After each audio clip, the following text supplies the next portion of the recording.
আসসালামু আলাইকুম গাইস। সকাল শুরু হয় আমার ময়জার ভাত মাখা দিয়ে। তো মুরগির মাংস দিয়ে তাকে ভাত মাখিয়ে দিলাম।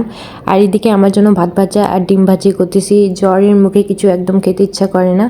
আর আমার বোনের জন্য কালকের মুরগির তরকারি আর সাদা ভাত সে খাবে। তো এই তো দুই বোন খাওয়া টাওয়া করে বসে গেলাম সবজি কাটতে রোজের মাঝে। আর এদিকে কারেন্ট চলে গেছে, তাই বাইরে বসতে হইলো। আম্মু তো বাসায় নাই, আম্মু দিনাজপুর গেছে। এই জন্য আমি রান্না করতেছি, চলে আসলাম রান্নার কাজে। তো পাতাকপি সিম আলু দিয়ে ভাজি, ডাল আর লাউ রান্না হবে আজকে। সব আমার বোনের আবদার। লাউটা অবশ্য আমার জন্যই রান্না করছি, কিছু খেতে মন চাচ্ছে না এই জন্যই। নিচের রুমগুলো গোছাগুছি শেষ, আমি এখন যাই গোসল করার জন্য। এদিকে আমার রুমগুলো সব এলোমেলো হয়ে আছে, গোছানো হয়নি। পাশের রুমও এলোমেলো, এগুলা গুছাই নিয়ে গোসল শেষ করে এখন খাওয়া দাওয়া কমপ্লিট করব। আম্মু না থাকলে বোঝা যায় আম্মু কীভাবে একাবারই কাজগুলো করে। তো আমি আমার বিখ্যাত ডাইনিং টেবিলে খাওয়া দাওয়া করলাম। তো তোমাদের ছোট্ট ব্লগটা ভালো লাগলে অবশ্যই লাইক কমেন্ট করবা।